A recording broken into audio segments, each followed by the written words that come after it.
freedom, oh, freedom, oh, freedom over me. From the 16th century, Salaga was one of the leading market centers in West Africa. Salaga was founded in the 16th century Gonja Kingdom before being overrun by Ashanti forces in 1744. The British defeat of the Ashantis during the Third Anglo-Ashanti War in 1874 ended the Ashanti rule over Salaga.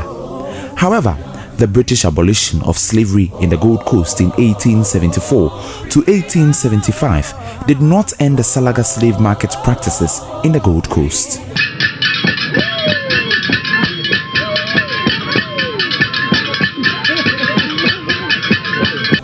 Today, the remains of the Salaga slave market stands as a memory to those who suffered here.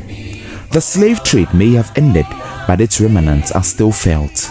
I met Ibrahim Jamal, the cultural officer at the Salaga slave market. He explains the history of the slave market. This is the Salaga slave market. The Salaga slave trade started in the 17th century, to be precise, 1732. This market stretched from here to the other side, but now due to urbanization, the growing of town, so part of the land, or huge part of the land, has been encroached. That is why this is just limited to this particular place. Slaves here abroad from Upper East, Upper West, and then the surrounding villages, led by the slave agents, led by the slave agent who were the Hausa and then the Zabarma people. One thing about the Salaga slave market is that the Europeans have never been here. It's only when they get to Cape Coast, then they are sold to the Europeans. When the slaves are get to the Cape Coast, then they are sold to the Europeans. So here just the slave agent who were the Hausa and then the Zabarma. And this is the origin of most of African slaves. This is the origin of most of the African slaves. It's from here that they are taken to Cape Coast and then other slave other places before they are now taken across the Atlantic Ocean to the unknown world where they call America or the Caribbean, that is Colombia.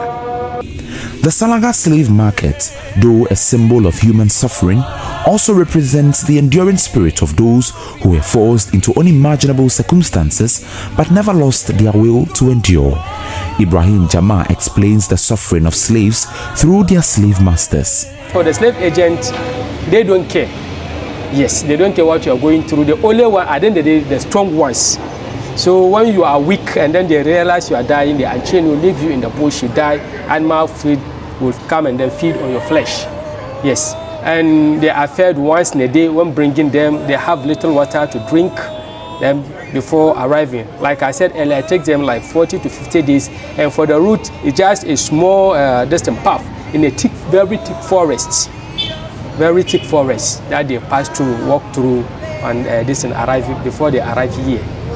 Before I come to the next thing, I can see several inscriptions on the walls over here, and this is a quote by Nelson Mandela, Long Walk to Freedom in 1995. For to be free is not merely to cast off one's chains, but to live in a way that respects and enhances the freedom of others. Sad, or probably disheartening, is the word that you can use to describe the situation that slaves went through when they were brought to the Salaga slave market. Now, this sculpture you see here is describing the situation of a female slave. Chains all over her neck, her hands, her legs, tied to this huge tree. She only had freedom at night when they had to take the chain off her neck for her to sleep. You can see her hand gesture. She probably said, "Help me." The markets mostly exchanged kola nuts, cowries, and gold. Once sold, slaves faced a lifetime of forced labor, whether on plantations, in mines, or as domestic servants.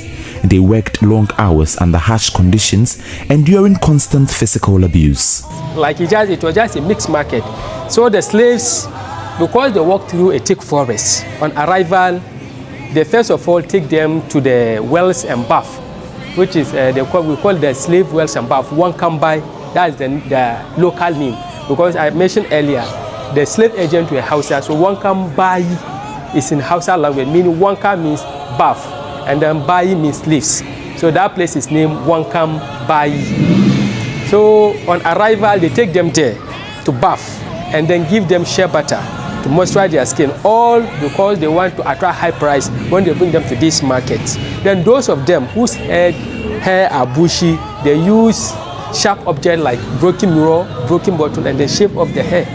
Yes, so when they finish all the day, are now prepared for sale. Then from there, they walk, there's a route linking to this market. Now, when they bring them, normally we do say the slaves are commodified because they mix them alongside other commodity.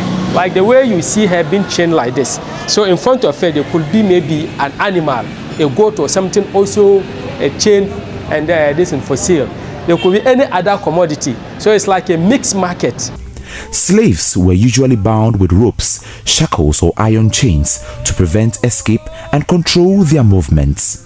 If you are a stubborn slave, they shackle you with this on your legs. So when we were at the market, we see something of that sort. They are shackled on the leg and then hook it to a tree. So where you are shackled or you are chained like that, you remain there. You are stuck there like that. These restraints were often cruel, and the slaves were forced to march long distances in chains. It is through this reflection that people find strength, unity, and the courage to continue shaping a future built on justice, reconciliation, and a collective commitment to ensuring that such horrors are never repeated. In a period of enormous slave capture, this site, now known as the Salaga Wells and Bath Heritage Site, used to serve as a place for the slaves to rest and take their bath. Now there are several wells here named the Wankabai Wells. Now the slaves would release their chains from their neck, their hands, with their slave agents behind them for them to take their bath. This underscores the difficulty and pain that slaves went through during the post-colonial era.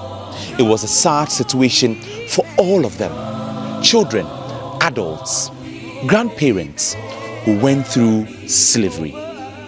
The eve of European colonization, which eventually brought to the end of internal slave trade, really came as good news to the people. For Joy News, my name is Nana Bwachidankwe Yado.